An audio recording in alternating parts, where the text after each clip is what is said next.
international professional societies. Just to name a few, there is the Green Climate Fund, and there is a Women's Economic Empowerment Committee, etc., etc. And she's also the chair of Global Board of the Global Board of the Global Network for Disaster Risk.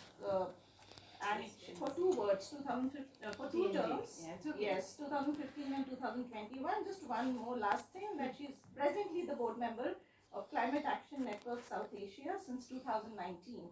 And FARAH, to her credit, also is a co-editor of 2 publications. Discourse analysis as a tool for understanding gender identity, representation and equality, and also revealing gender inequalities and perceptions in South Asian countries through discourse analysis. So we all know Farah very well now. So Farah, over to you. Thank you. Okay, so please fasten your seatbelts, get on a plane. We're traveling to Dhaka. Now do you have your boarding passes? Yes. You do? Okay. Now I don't know, someone said to me I don't know much about Dhaka. So I do have slides. We have similar problems. If you go onto the slide, women's interaction and journey both in public and private spaces is complex, and all that has been said in the morning applies to us. Cities have both a material, political and symbolic dimensions. I won't go into all that, and whatever has been said about India can be, we can place that also in terms of Bangladesh. And in Bangladesh, women's relationship in all these 3 aspects, whether political, symbolic or material, is not inclusive. I just wanted to show you this picture. This is the Rohingya camp. We host 1 million Rohingya refugees. And even in a camp setting, by discussing, listening, having them participated, we created this space, this woman-friendly space, and they call it Shanti Khana. Because they feel they come here, they feel they are included, they feel safe. So even in the most difficult state and situation, a Shanti Khana can exist for women that they can access and so on. Why is that so? So if we move. So these are, I don't think you're all experts here, so I just, for my own logical thinking, I'd put these down, and this has been discussed, so I won't go into this. The next. So South Asia, we've been talking a lot, and I was in a session a couple of weeks ago. This has got the world's 5th population exists in what we call South Asia. So it all has inadequate infrastructure. Whether you go to Sri Lanka, or you go to Bangladesh, or you go to India or Nepal, it's in various varied forms. And the planning and infrastructure, the master plan came up. I think we have a few master plans for Dhaka city, all initially made by men. And then they ended up in the shelves and collected dust. Initial level, there was no consultation. Later on, there's these FGDs and consultations, women talk about it. I think the attention into urban spaces and women and girls came when the R&G sector, the ready-made garment sector came. And there were so many women who moved to the cities, mainly first to Dhaka and then the adjoining peripheries, right? And this is when the attention came. How were all these women going to live? And this was the driver for economic success in the 80s, 90s, 2000. And since then we've been really doing all the advocacy. But these problems that has been identified and spoken by all our previous speakers apply. Harassment, lack of services. We had public toilets in the city, and 70% of them are dysfunctional. Public toilets, it wasn't for women. Those public toilets became a space for all sort of antisocial activities, drug peddling. They were never used as toilets, and women would never dare to go in those spaces, however limited they were. So we had to take on this huge campaign to make it, first of all get them functional, then make it gender sensitive, so add more. Right now we are asking the government that we want a mapping. For instance, I work with the community. I go out. Somebody was talking about, not being allowed to use a toilet. I would have to travel to the community and I didn't have access to a toilet. I would then go and ask a villager, please can I use your toilet?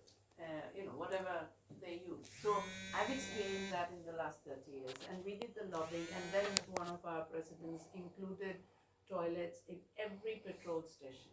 So today, the younger generation, when they travel to the community, they don't suffer as we suffer. We dare not drink water. And when I say I dare not drink water, 98, there was flooding in Dhaka city. And the flooding was caused by infrastructure design, because the planners and the designers said we want embankment. And they made embankments all around the city to protect it from flood water coming in. Instead, we got flooding. And as a result, what happened, there was water logging for a number of days. What we found, we were all engaged, we were creating relief packages, supporting them with this, that, and the other. But gradually found women and girls were suffering from UTI because they would not have access to toilets, or they would not go in daylight. So the whole day they would not. So this is embankment leading to waterlogging, leading to UTI. Now, no one had made that connection. So this is why it was so important to take up these campaigns. The next slide. So I like what his name was Laghu, right? Yeah. He said that he wants to talk about freedom. I think it's so critical. Women's overall freedom is impacted. First of all, you are moving because you have lost your livelihood, or your husband's working somewhere, or you've been married or somewhere. So you leave your social capital, you leave your home and family. Then you come into this urban space which is not friendly or inclusive, because those who came before you are not necessarily welcoming you, because you feel like you are an intruder, you're going to take over even the limited services that exist. Irrespective of whether you're a man or a woman, you're not welcome. So then other issues come up. So I was looking at the challenges is a complex set of challenges, and on top of that we have climate change. And climate change is pushing or driving displacement, and a lot more people are coming. That means more women and girls are at the risk of sexual harassment, violence, and all these issues come up. Now in South Asia, again, we talk about, like Bangladesh, we are expecting 190 million people will be the size of the population in Bangladesh, and 40% of those people will be in urban spaces, because rural areas, the investment have not been as much as they should be. And the natural increase is there, but there's this rural-urban migration because of loss of livelihood, because of climate change, floods, cyclones, repeated disasters, and then heat. So it's like in 1 year, if I was to map how many disasters, they would cross 100. And that means that this many disasters is taking away the money from the development, from the GDP. According to the government statistics, 8 billion additional money has to be put into annually to deal with disasters, which could have gone into health services, gender responsive services, and so on. And some of our studies have shown that Dhaka's air pollution is very high. We are susceptible to earthquakes. So when we are talking about any kind of urban space, if we move to the next, I think we have to talk about inclusive planning for women and girls, but gender perspective along with that. Now transportation and mobility problem is being addressed by metro. And whereas now over 200,000 people are using the metro. Metro relatively gender sensitive in the sense that everybody can afford to get on, but getting to the ticket counter or hustling through that crowd remains an issue. But this has cut down on the time consumed for traveling from one point to another point for you. So it's saving time, and that makes a big difference for the women also. And in these cities, we still haven't addressed the waste management, the water, access to water issues. Groundwater is depleting. Water logging is very much part of our life because we don't have the proper drainage and planning. So then it means if you're living in a recognized slum, Because, by the way, there's been more slumization than urbanization because of the informal movement.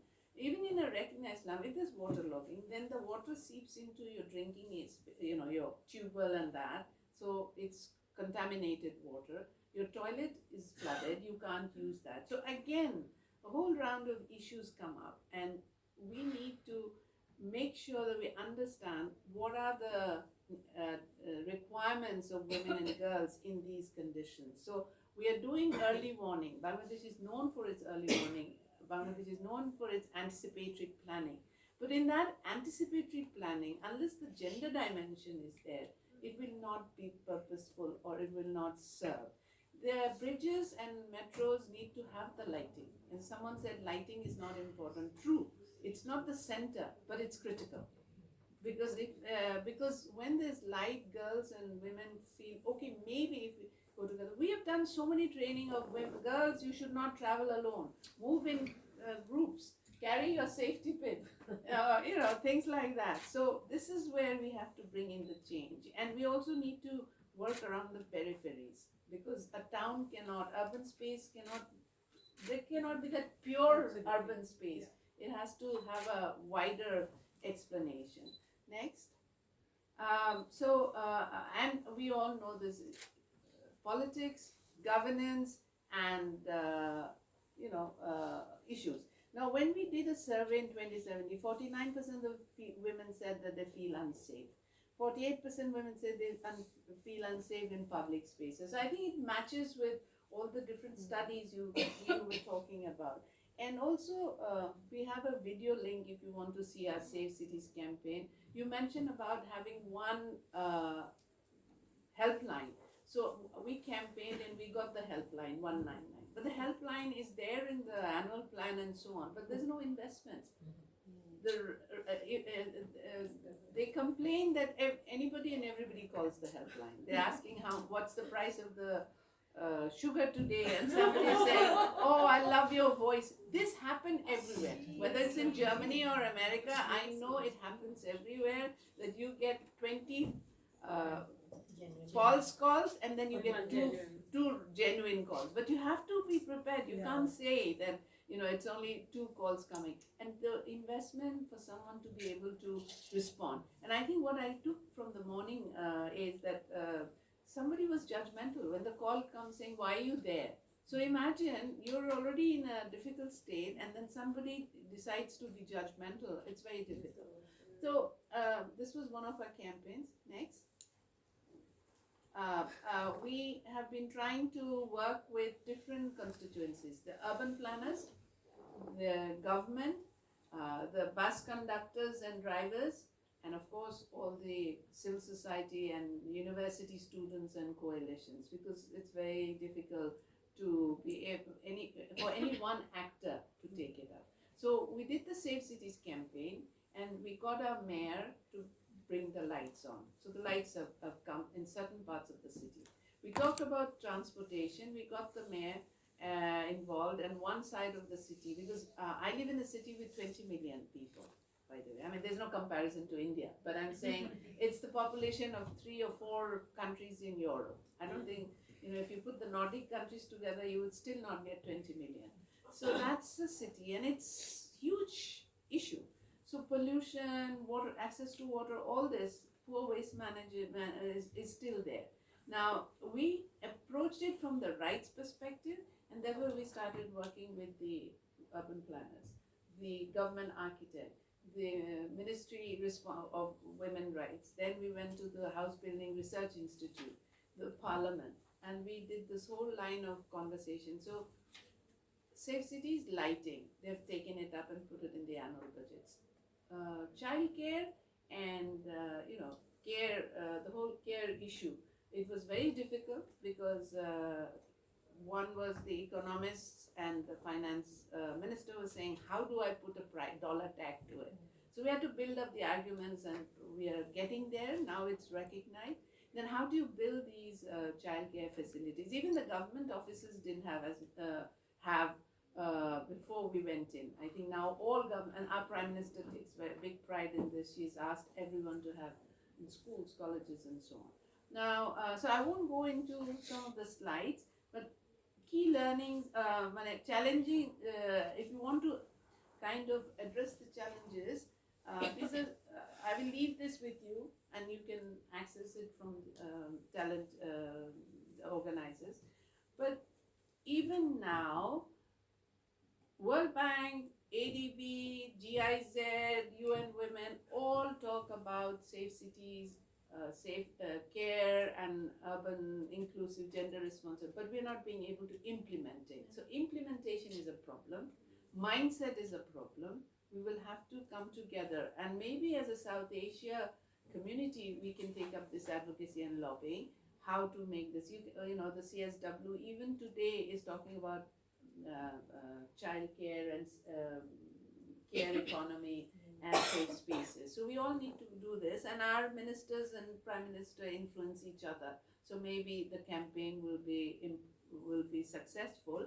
Mainstreaming gender, and I'm Sarika, like Kalpana, I wish you are proven right, but I doubt it. I seriously doubt that, because we were going forward where girls and women were advancing, but now we are going backwards.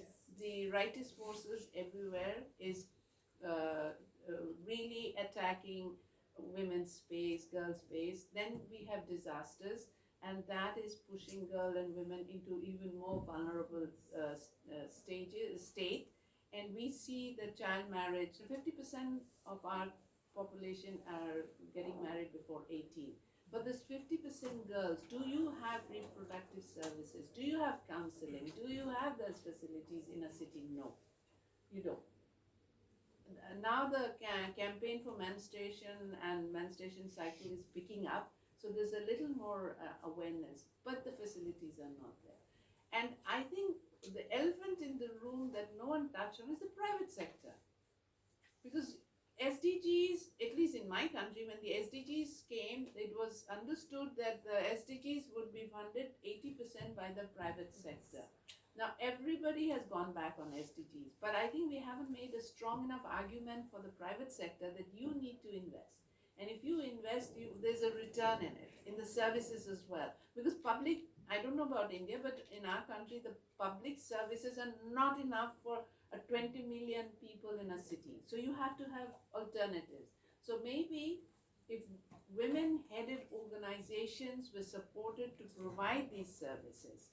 Now, you were talking about in Nepal how you are trying to be more sensitive, but the demand isn't there. The demand isn't there because the information isn't there. Or if the information is there, the cultural and mindset is not there. So we have to run parallel campaigns, and most importantly, women have to trust. When in our study, they were harassed, they faced harassment in public spaces, and they said, okay, why didn't you go and complain to the police? My family doesn't want me to go public. It's an honor. Or what's the use of going to the police? They won't register my case. Or if they do, they harass me doubly.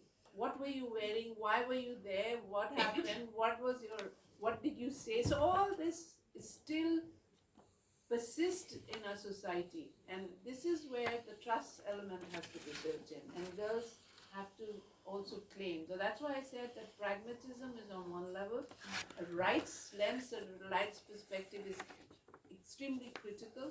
Start from the school level, start from education institution.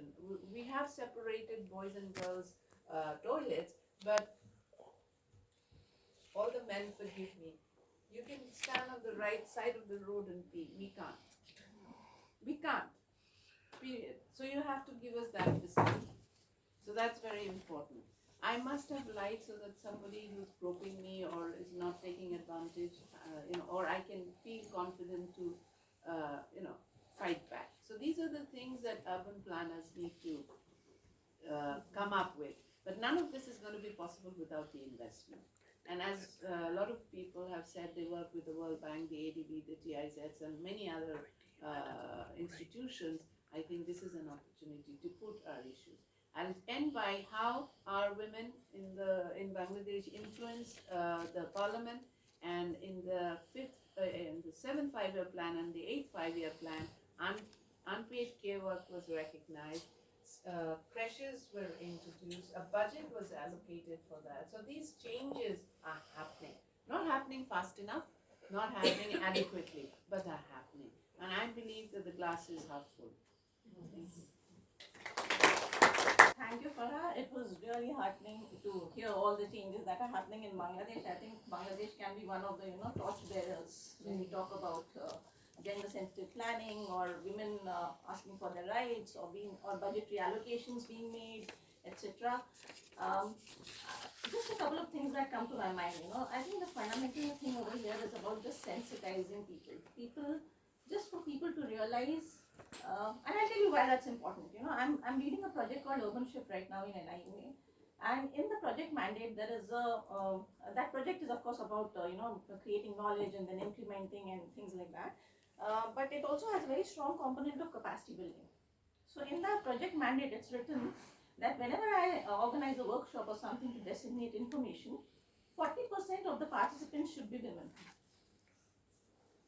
Now my issue is, where do I bring those women from? No, but you can bring the women, provided you provide them with the transport, you give them care so that they can bring their child, or you take the training to them. That is not mentioned. Yeah, I take that point, but this training is about training the city officials. So the point is that there are not many women who are employed in the urban local bodies, right. And my funders are actually going to count heads there, So that is one kind of a target that I'll never be able to meet. So, and that brings me to my another point, that actually if we have women who are participating in the planning processes, okay, then we will have gender-sensitive planning as an output of that. It's a very organic process because women will think for women. However, because we have a lot of men, employed, and the workforce participation rate is very low for women as of now, unfortunately, we will have to sensitize the men who are in those powerful roles, who are the decision makers, the policy makers as of now. What needs to be done is basically, it's a very simple thing that I think that a girl child is born, just chart her journey throughout her lifetime, okay? She is a girl child, so what are the issues that she faces? She gets these constant reminders from her parents that you are going to play in the park across the house. You're not going to go further away. You have to be, we have to keep an eye on you. So it starts from there. And it is this mental conditioning when this small 3-year-old is told that you cannot go away from house. This somehow, when she becomes a woman, a professional, an adolescent, this plays on her mind that I have to constantly think about my safety, and this impacts her, I would like to use Laghu's word, the freedom of that woman to make decisions across her lifetime.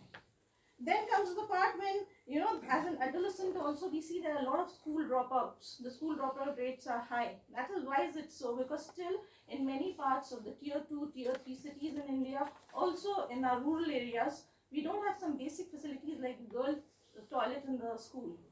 These are some fundamental things that we need to provide, but they are not there, unfortunately. As a woman, when I have to choose my place of education, my parents are always very apprehensive about sending girl child to some other town or city, and in many cases it influences their choice of career and all, and impacts their freedom again. Because I can't be what I want to become. I can be what is accessible to me, which is quite limited. The next point is when I am a professional, again my choices of where I do a job or something. In many cases, girls get married at a certain age, they become mothers because of lack of childcare facilities, etc. I can just quote example from my own batch of 14 in the School of Planning and Architecture.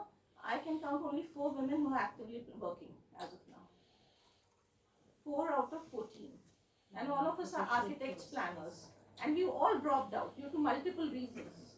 Okay, I just like to quote here, the situation becomes very precarious for mothers of special needs children. Okay, I'm talking about this from my own experience. For the longest time, I had to put my career on hold because forget about a neurotypical child, we don't even think about special needs children. We don't have facilities for a neurotypical child, so forget about a special needs child.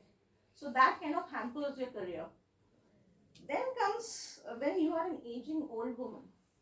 Recently, I had the opportunity to take my mother for I would like to call it a Tirth Yatra. It's a pilgrimage.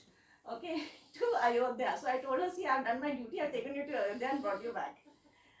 You know what was very startling for me? She said, can you get me a pack of adult diapers? And I was like, why do you need an adult diaper? I mean, I was of course very angry and upset with her for asking for this kind of a thing. You can always go. She says, I'm not sure whether there'll be toilets there. Okay, so this is the kind of things that all women have to deal with on a regular basis. My mother always also tells me that, oh, you're saying all this and all this because तुम्हारे पास नौकरी है, तुम्हारे पास नौकरी है. This brings me to another point. मेरे पास नौकरी है और मेरे पास घर भी है. Okay, so while I have educated myself, I am a working professional, I still can't let go of my gender roles. So it's like I'm not too sure whether I'm in a good space. I think I'm in a very bad space because I've taken up the responsibility of being a professional, delivering on the office front as well as delivering on the home front. So there are a lot of things. So this brings me to another interesting example. Sorry, let me know if I'm talking too much. In Singapore, I'm sure many of you visited that country, very close to India. They have this concept of community kitchen. And if you visit Singapore homes, their kitchen sizes are really small, very compact kitchens. Because they say that we, as a society in Singapore, they say that we don't want to cook at home,